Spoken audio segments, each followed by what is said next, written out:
Hi, babes. Welcome to The Pleasure Portal, a podcast for women desiring to embody their fierce, wild, feminine magic, reclaim their deepest soul desires, and unleash the passion, pleasure, and fulfillment they know in their bones is their birthright. I'm your host, Kelsey Grant, a love, intimacy, and relationship educator and pleasure alchemist. I'm curious, has your pleasure ever been on the back burner? Have you ever felt like your pleasure doesn't matter? Have you experienced your feminine power being minimized, ignored, or suppressed? If so, this is the place for you. Because in this podcast, we're writing a whole new story together. We're a community of fierce femmes who are done with the binds of repression. We're the women who desire a pleasurable sex life, sacred connection with ourselves, and intimate partnership with another without having to give up or hide parts of who we are. We're the modern witches who, until now, have had to hide or suppress our sacred gifts. Together, we're unhooking from the binds that mute our greatest expression. We're dialing up that turn-on full tilt. We're creating right relationship with our emotions, our power, our enchantment alchemy, and our womb wisdom. Each episode, I'll bring to you a mix of pleasure alchemy, embodiment education, love, sex, and relationship insights, and ultimately an invitation home to your fierce feminine magic. We are reclaiming it all. Down and in we go. Hello, my loves. Welcome back to the podcast. And you are in for a treat today. Because today is the very first guest interview that I have for this podcast. And I'm so excited to introduce you to my dear friend, Leah Brathwaite. She's just a magical, magical human who is one of my favorite people to talk about all things magic, soul expansion, connecting to your actual soul path and staying aligned and connected to that path. And that's really where we're going today. And she's just the best. Like, you're going to hear it. You are going to hear it. I could just sit and listen to her wisdom all day long. And for all of you who are inevitably going to also fall in love with Leah, her new offering, the Live Free Lifestyle, is open. It's open for registration, which is so exciting. So if you jive with the conversation, you're really jiving with Leah's energy, and you're like, this woman, she's definitely a guide for me. Please, please, please go check out her work. And I'm going to put all of the links to her program, to her social media in the show notes. So it's a quick click to find her and to soak in more of her goodness. I promise you, you won't be disappointed. She's so magical. So with that said, here we go into the interview. Hi, friends. Welcome back to the Pleasure Portal. Today, we have one of my dearest friends, Leah Brathwaite, and I am so excited for all of you to get to hear her, to get to know her, to have her magic in your orbit, because she is so special to me. And I know that, if you have a fraction of the experience of her that I do, your life will be magically transformed. And Leah, you've been such a bright, shining light. Wow, I can't even speak. I'm just so flustered. It's like, no, what's happening is all of these things that I feel about you are rushing my system at the same time. And my brain and my body are moving faster than my ability to speak. That's what's happening. I love it. Love it. Oh my gosh. But you have been such a radiant light in my life since you dropped in. And it's really been this year, 2020. And our friend Kate said this on your birthday, that you were the gift of 2020. And I really feel that is true, because we knew each other before, but we really got to know each other in 2020. And then you moved to the same city that I live in. And then, the rest is history. Yeah. and even the first day that we got on, I guess it was Zoom, because you were in Thailand. Yeah. Where you were? Yeah. Yeah. And you just light up the screen. Like you were on the other side of the world and you were lighting up my living room with your being, with your essence. And I just knew that you were going to play such a special and pivotal role in my life. And I'm so happy that it's unfolded the way that it has. And like we get to be BFFs in the same city instead of across the world.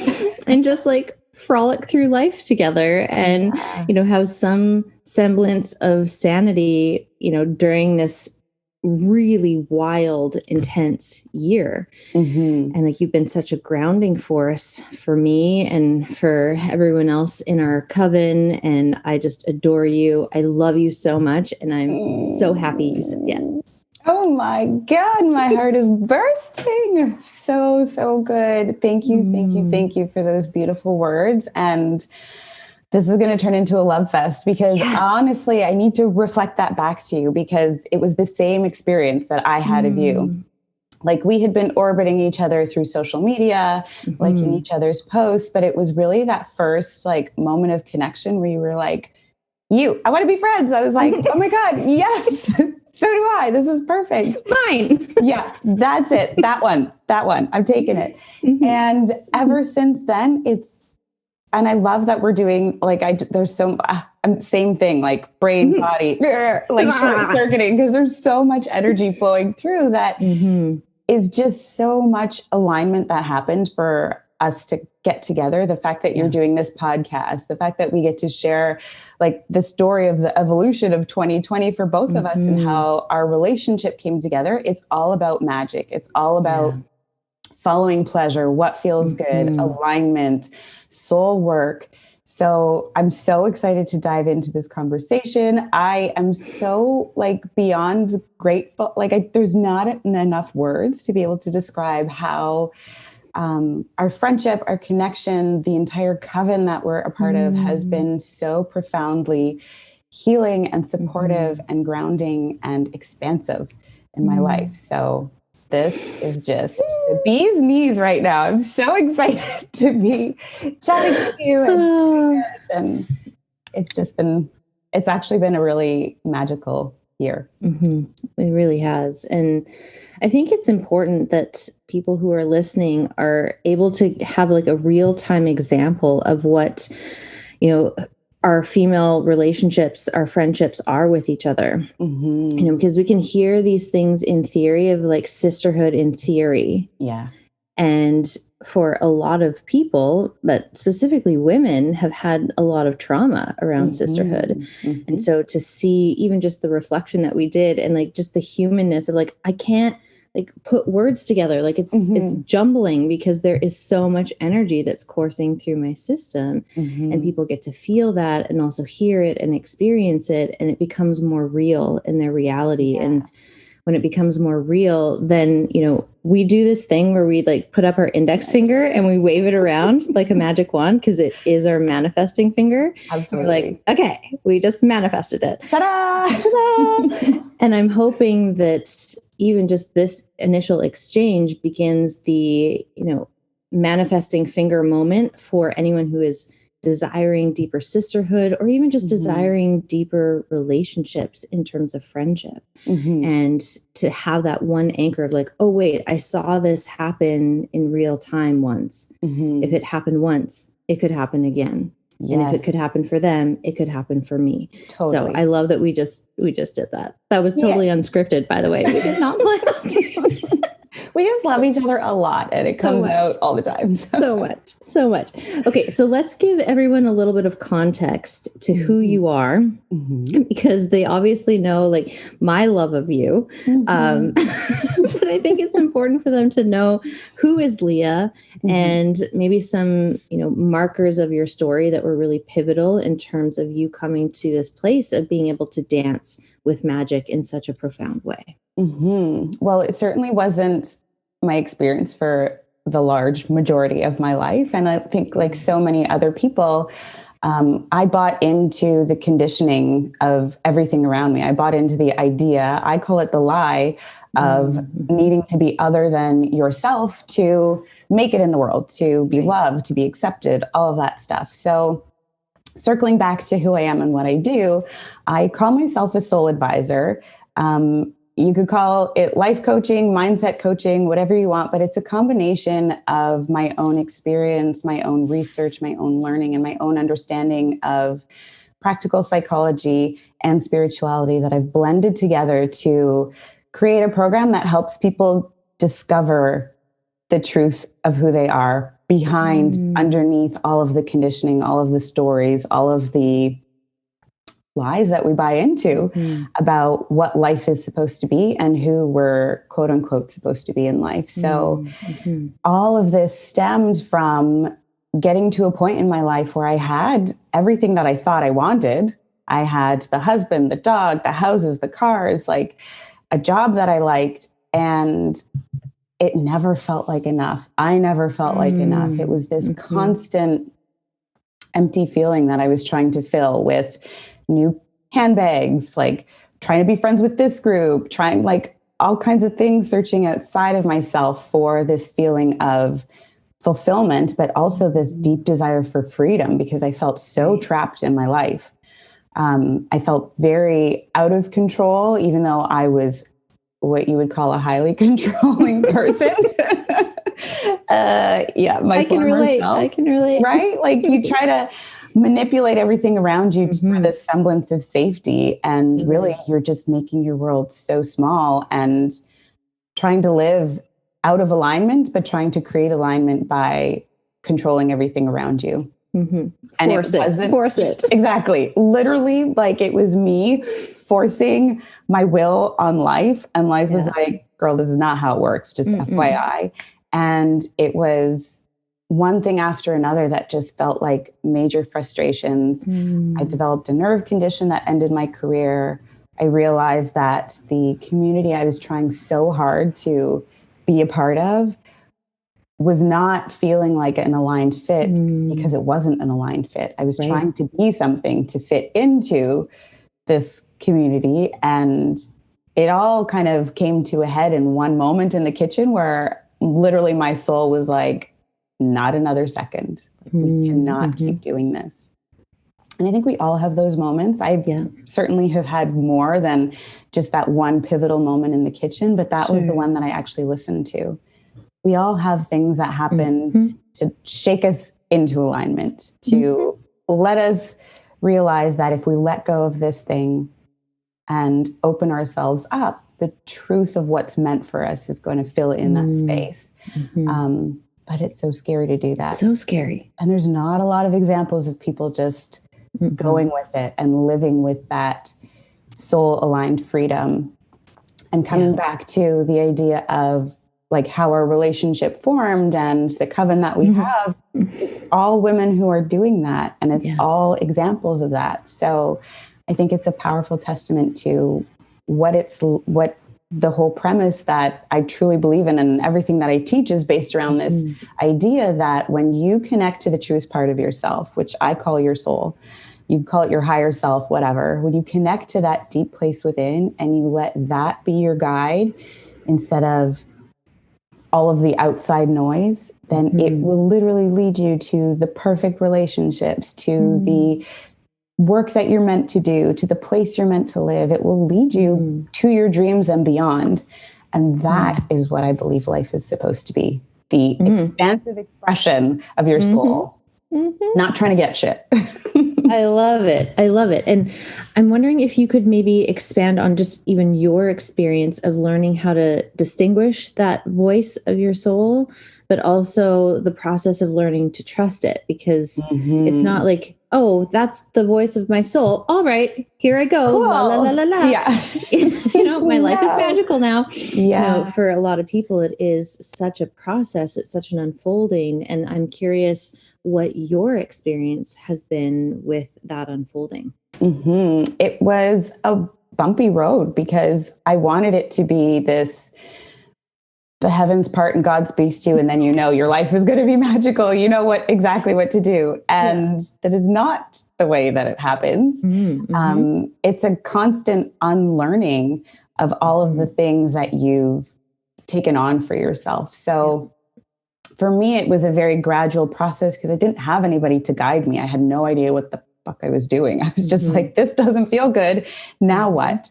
So it was a series of just following little breadcrumbs. That's what it felt like at first.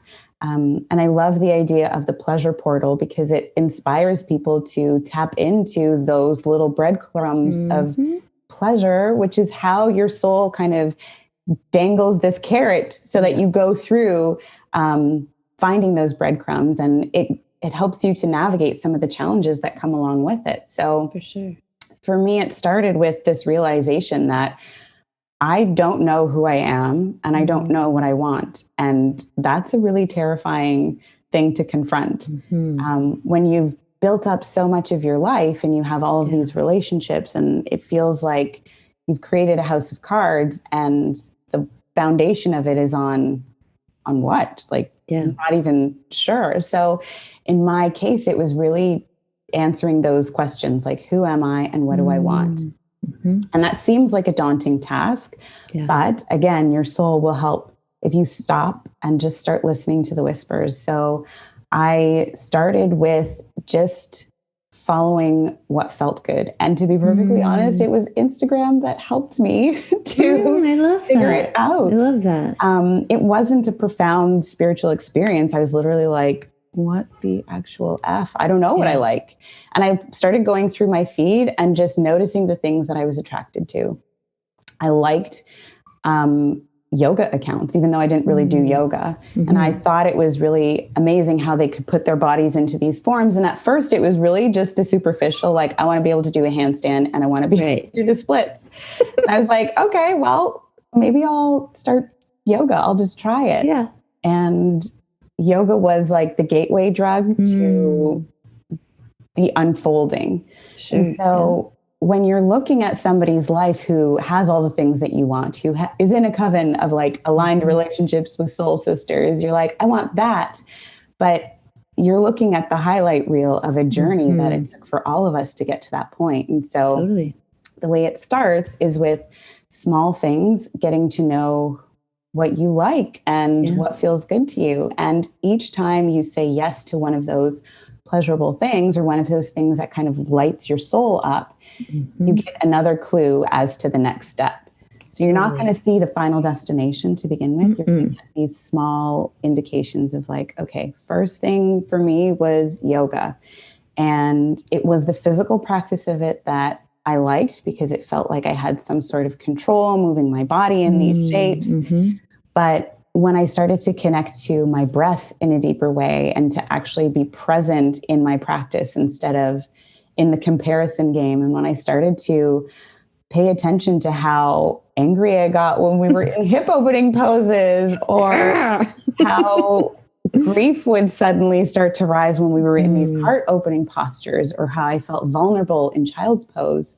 And I started to tap into the feeling underneath it. That's when things started to shift and I started to realize a profound experience. And so those are the first 3 lessons that I teach in the program that I run called the Live Free Lifestyle. It's first of all, listening to the whispers. So just getting quiet and tuning in. So I always say, hand on your heart, hand on your belly, and just feel your breath moving through your body. And just taking a moment to pause throughout the day to connect with yourself in that way. Beautiful. Can start to have really profound effects. Like you'll start to notice how busy your mind is. You'll start to notice the repetitive thoughts. And then the second thing would be to have an intention. Like, I want to find out who I am. I want to find out what I like. I want to find out what I'm meant to do. Whatever your intention is, whatever you're seeking, hold that intention as the sort of like guiding point, and then start to validate your feelings. Like start to tune in to how things feel, because your feelings are literally information from your soul. Yes. They're not necessarily meant to be the things that you automatically act on, but they're giving you information. Does this feel good? Does this feel scary? Does this trigger you? Do you feel vulnerable? And learning to recognize that all of them are okay. And the wider range you allow yourself to experience, the more you start to get to know the nuances of what is in alignment and what's not. Yeah. And then the last thing that all of that started to bring up was elevating your standards, which is starting to have boundaries around the things that don't feel good and the things that do feel good. So those are the first 4 steps of the live free process. It's like, listen for the whispers. Intention is key. Validate your feelings and really start to elevate your standards of what's acceptable to you. How do you want your life to look? Where do you want to go in life? And then using that as your kind of like barometer to decide what to do next. I love this so much. And it has like my mind kind of circling back through my process too of like, oh, where was like the origin, like entry point to this life that I have now? Yeah. And like I can go back in like the Rolodex of my mind probably to like 2003 was when it really began, because that was the point where I left an abusive relationship and I was like, this is not my life. So it was like this very definitive, like staff in the ground, like you shall not pass sort of energy of like, this is not my fucking life. And I am not doing this. And I need to make some big changes here. And it was at that point that I'm like, okay, I'm going back to school. Like that was like the next natural thing to do. And I just started working doubles at the restaurant so that I could enroll myself into college. Like, and I start to see like these things that I do along my journey of like, once I decide to do something, like nothing is stopping me. Like, and that really has a lot to do with like soul alignment too. Like I've tried to force things that are not in soul alignment, and no amount of will we'll get it done. We'll get it done. There's absolutely nothing that you can do. Yeah. I call those, they're oh shit moments where you're like, oh shit, some like this line in the sand, staff in the ground. Like you said, it's like from this point forward, things are going to be different. Totally. And it's this resonance of, I'm going to start listening to myself because this is not going to be my life. I am in control. Actually, I get to decide. I get to decide. And, you know, and then of course, there would be like different markers down my story, because that, you know, I go back to school and then I get into a new relationship that is my first experience of a securely attached relationship with a family system that is so warm and loving. And I'm like, whoa, that's possible. Whoa. Okay. And then we had this beautiful 2-year relationship. And then I felt like this next like upgrade was happening. Not that I needed to upgrade from him. It was an upgrade of my soul and what my soul was doing. And the relationship and just the life that we were building was not expansive enough to hold where my soul was going next, because I was feeling this pang of music. Like music has to come back. Music has to come back. And I told my dad that, and I was like, Dad, there's this conference in Nashville that I really want to go to. I'm going. Like, I've saved my money. I've paid my deposit. I'm going. Like, it was that same thing of like, I'm doing it. And he was like, yes. And I'm going to buy your flight because I believe in you. I believe that this is something that is so important to your path. Let me support you. And I'm like, okay. And so then it was also this new space of receptivity of like allowing my dad to contribute to me, trusting that it was clean. Like it wasn't this ulterior motive that he was going to pay for my flight and then I had to do these things that he wanted. It was very clean. So again, like I'm getting more data as I'm going through this unfolding. And then being in Nashville, like I met all of these incredible musicians and producers, and then I came back to Canada and it was Stampede. So it was like country music season. Oh yeah. For anyone who is not Canadian or does not know what the Calgary Stampede is, it is like this. It's a big deal. It's this country festival. I mean, they do have other music there, but it's like this rodeo and it's a big deal. Like it brings in a lot of the revenue for the province. And I ended up like befriending a bunch of the musicians that year that were playing in like the main country tents. And then there was a songwriter that I'd met in Nashville who I was at some CMA after party. So the CCMAs are the Canadian Country Music Awards. Yeah. And somehow I ended up in the after party for this event. And I'm at the bar getting a drink, and I look over, and it's this guy who was a judge in the competition that I was in Nashville, like 5 months before. He was like, "How did you get in here?" He was like, "I just met you in Nashville. Like, what? How are you here?"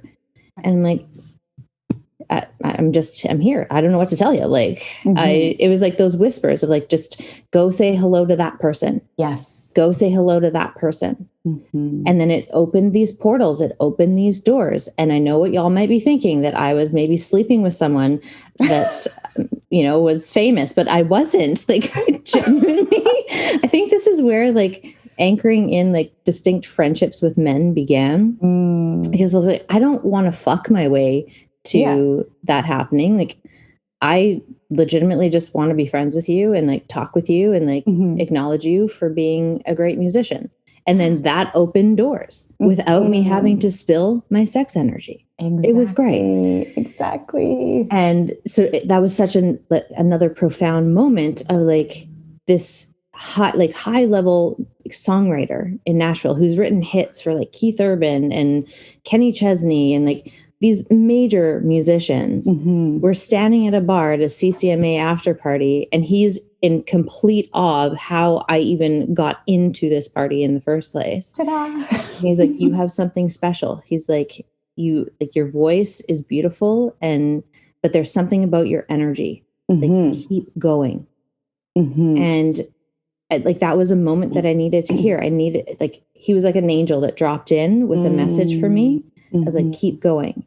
And it was after that interaction that I ended up meeting my former partner, who he was a musician. We had a band together. We had a music studio together. Like, and it was like this huge 4-year dance, really, of acquainting myself as a musician, finding my voice as a songwriter, like even just finding my voice as a musician.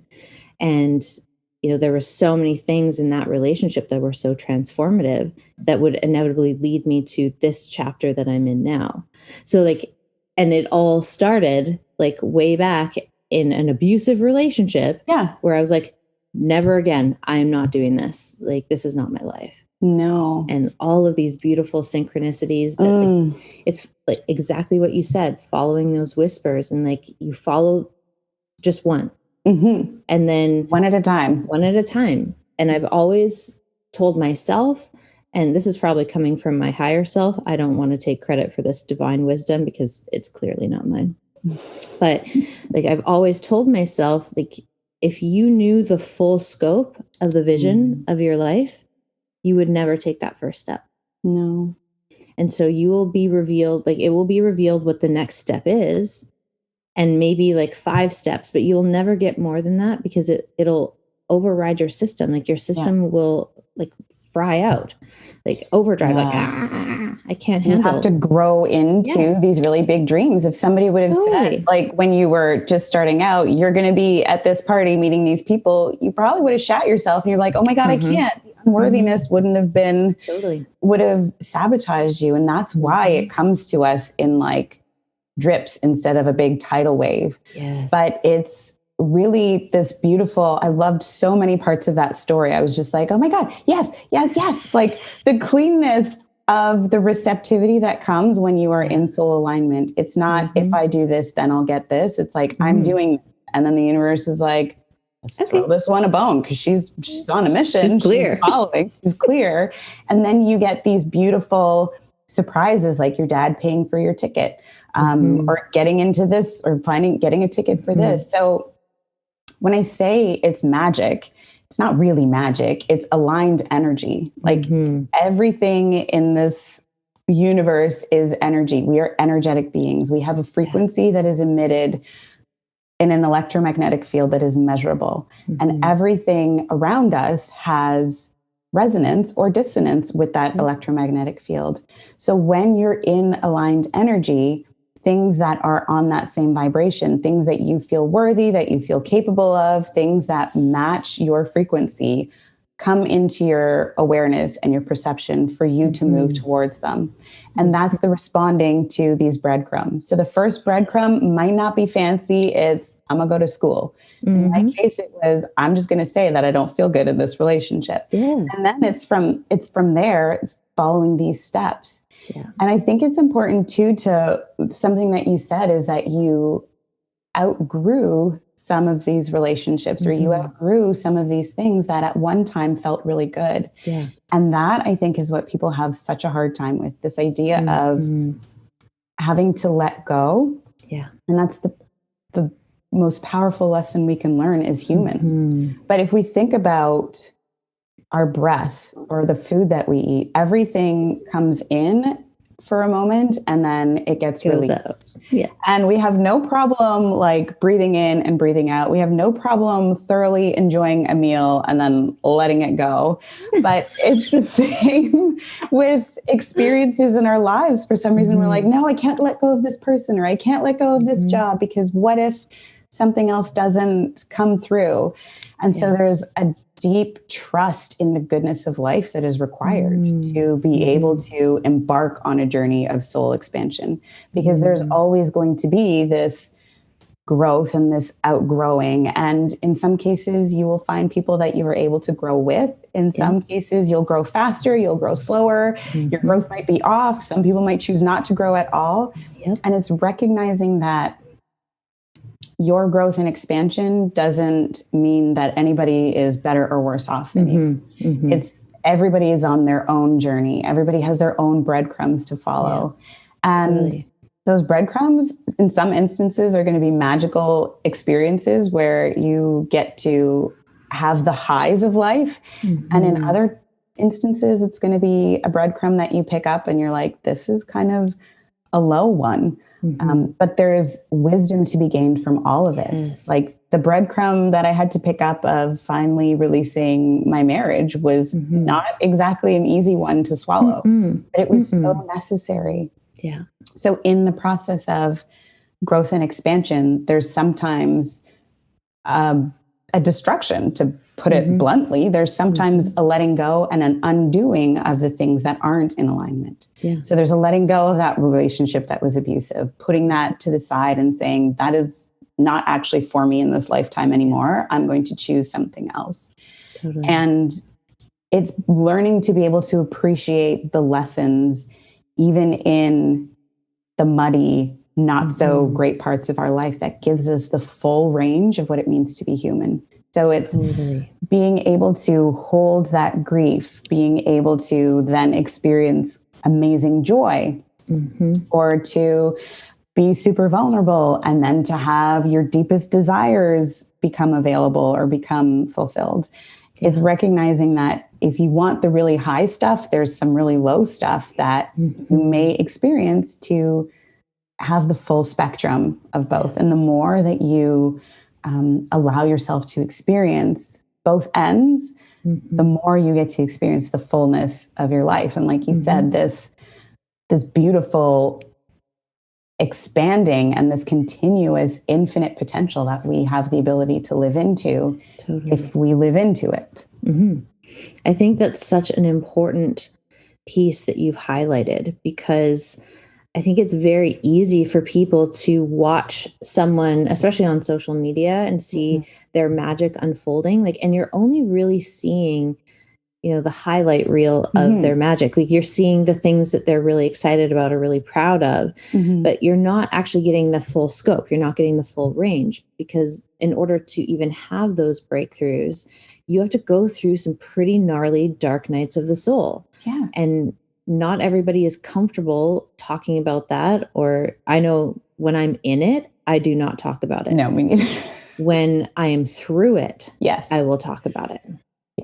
But I think that is something that we could hear a million times and still need to hear a million times more.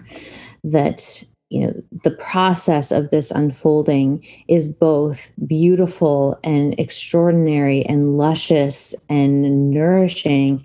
And it's also a fucking shit show. And it's painful, and your heart is going to break. And I've noticed like every time that I've, left, let's say, that relationship before my music boyfriend, like that was so hard because he's an incredible man.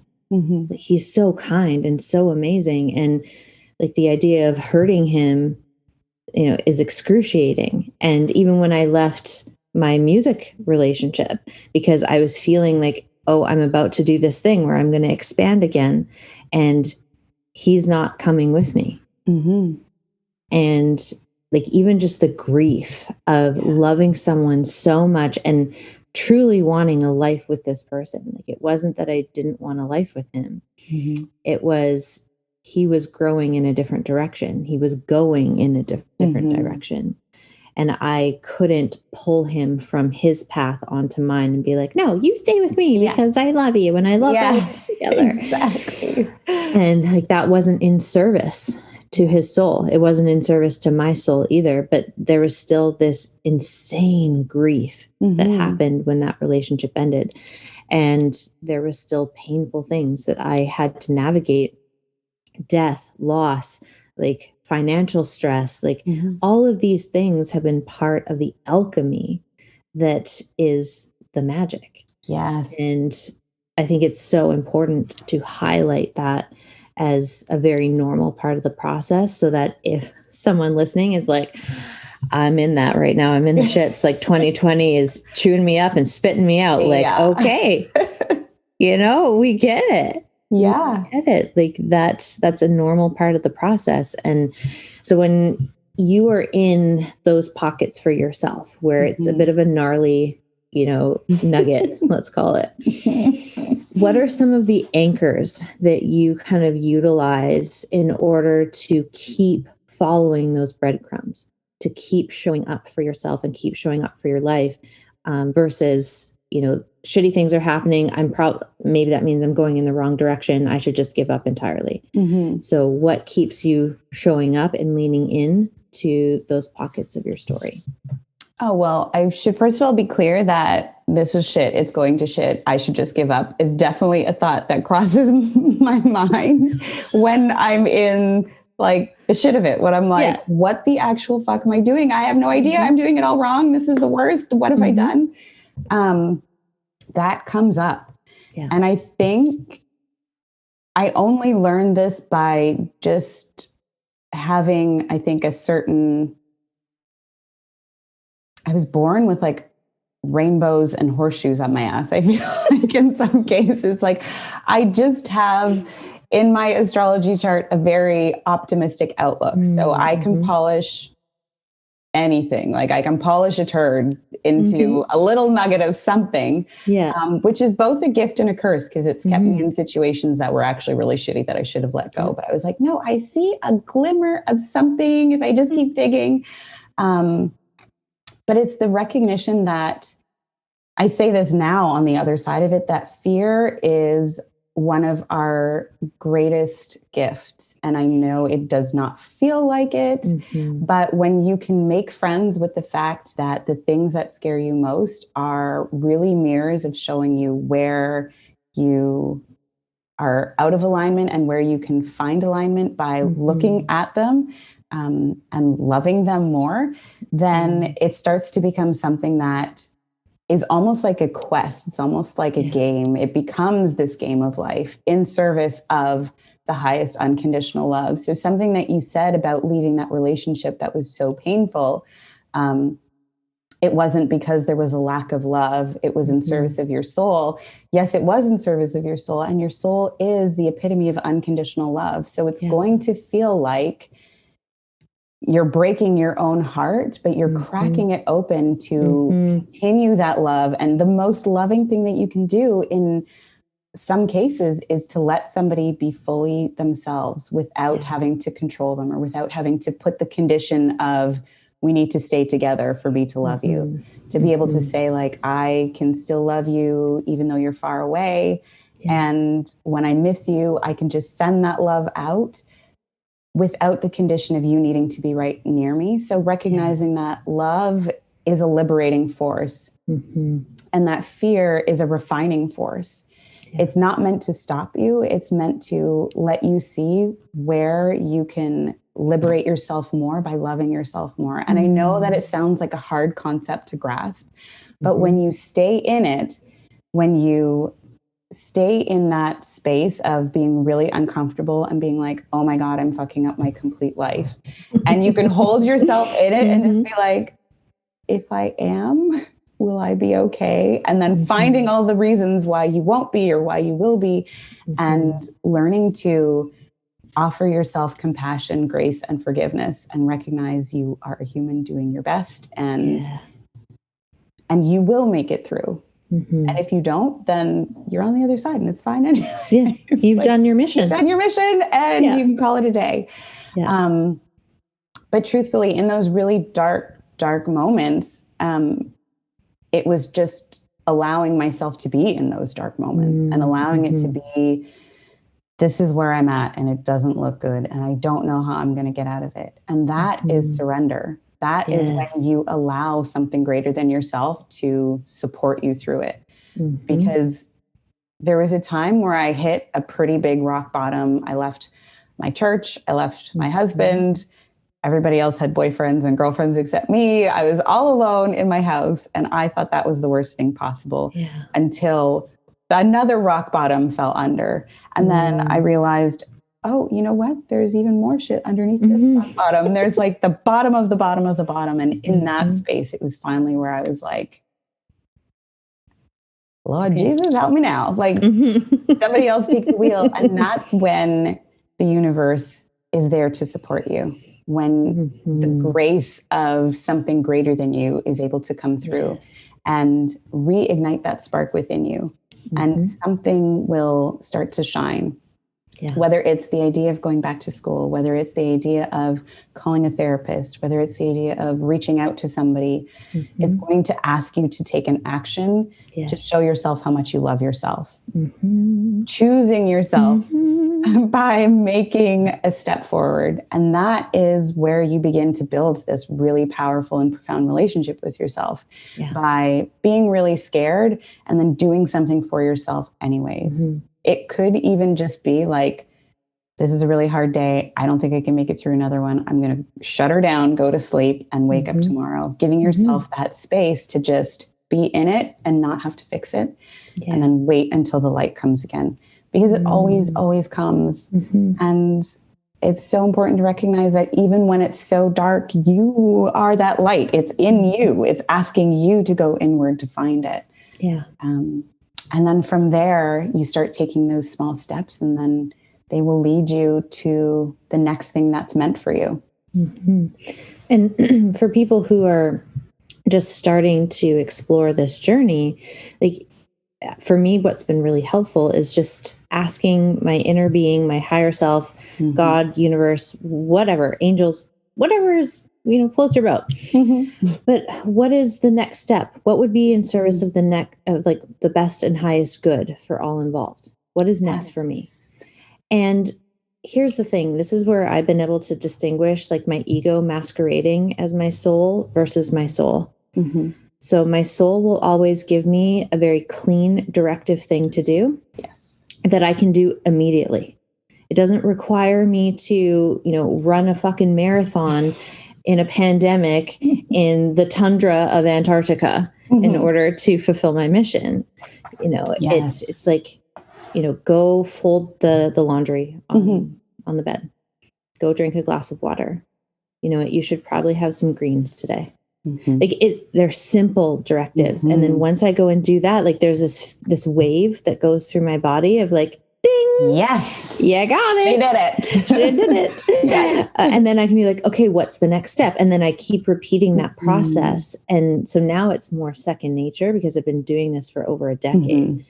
But when I first started, it was much more methodical because my brain was not trained to think in this way. No. And my body was not trained to respond in this way. My emotional body wasn't trained. My spiritual body wasn't trained. So it was just asking, even if it was just once a day, just asking, what is what is the move for today? Mm-hmm. What would you have me do? And Yes. A Course in Miracles is really great for that, because they have a line like, what would you have me do? Where would you have me go? Where would you have me go? What would you have me do? What would you have me say? And to whom? Yes. Yeah. And that is just so powerful. And I love that you said that it's from your soul. It's always like clear. And oftentimes your brain is going to be like, well, that's stupid or that's weird. Yeah. And that's how you know that the first thing was from your soul, because your mind comes in to hijack it. And it's like, no, I'm going to make you run a marathon in the tundra before you're worthy of doing the thing. Or that seems too simple. But your soul is always going to say things like, say no, say yes, call this person, bring an umbrella,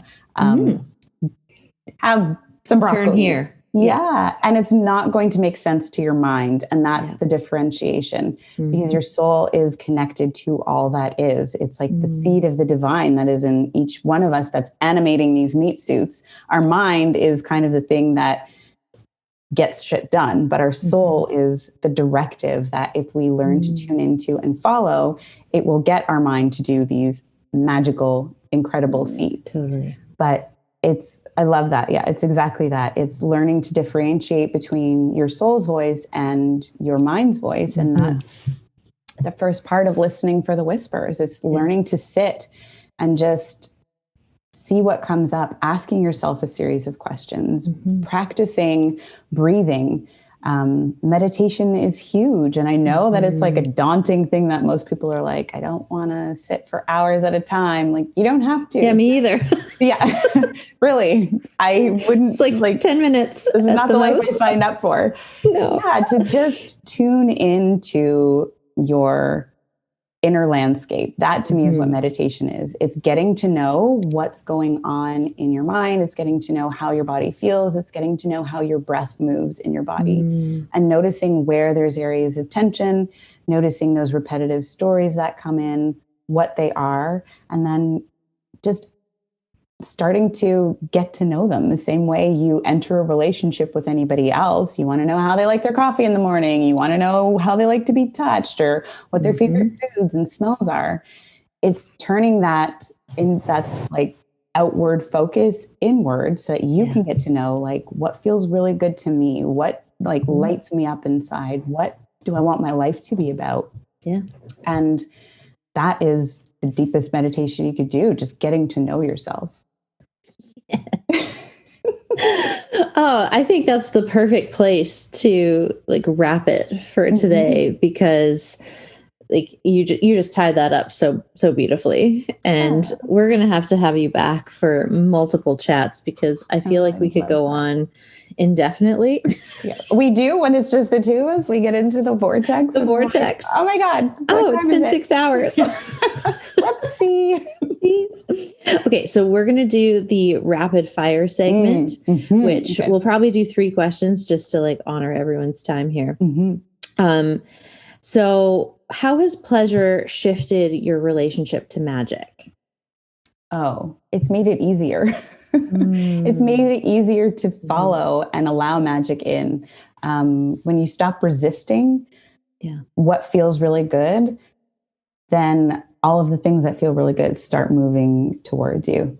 Oh, it's such a profound way to move through the world. Yeah. I love it. What is one thing that is an instant turn on for you?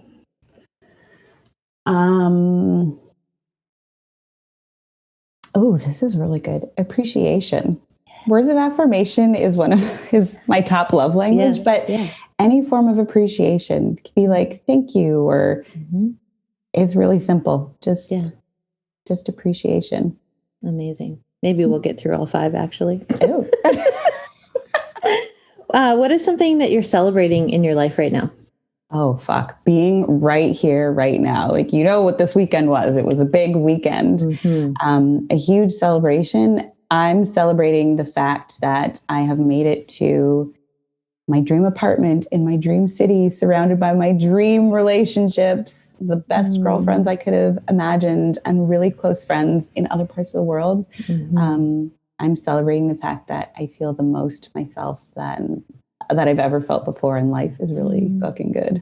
Yes. Oh, I love this. Okay, so what has been your biggest block to embracing pleasure? permission, I think, to want what I want, to enjoy what I enjoy, giving myself permission and blocking out all of like the learning of badness and shame and all of that stuff. Just the biggest block has just been my own mind and saying like, well, that's stupid, or you shouldn't want that, or that's weird, or nobody else is gonna, that's never gonna work. Yeah, exactly. Yeah. Just the bullshit stories. Yeah. I love it. Okay. The final question. We did it. We did it. We got through the 5. I'm so impressed with us. Good job. Our souls, soul high five. If you could whisper a nugget of pleasure wisdom to 13-year-old you, what would you tell her? Oh,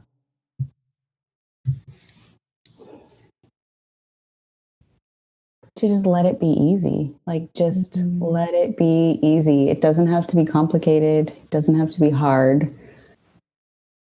I mean, it's good when it's hard. But it's important. We talked about that. And we also mean in other contexts too. To just let it in. All of it. All of it. Beautiful.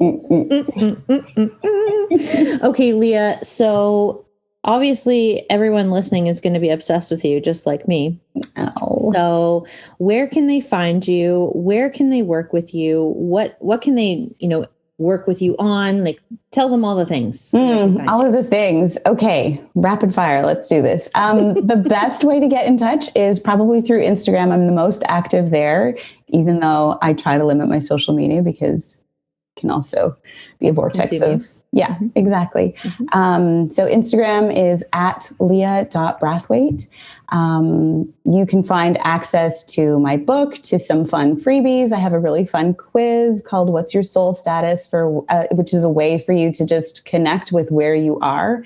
And it'll give you amazing insights as to how to level up if you want to move forward. My book is also available there. It's called A New Way of Life. It's a guide for transformation from living a lie to freeing your soul. And my courses and programs are also there. I have a new course coming out called The Energetics of Freedom and Fulfillment, which is a deep dive into your energetic system. So how you can align and balance your energy so that you can start to inspire, manifest, and create a life that is abundant and feels really good. And then my signature program, which is my baby, which is a collection of 10 years of intense work and practices that I've experimented on myself. It's called the Live Free Lifestyle.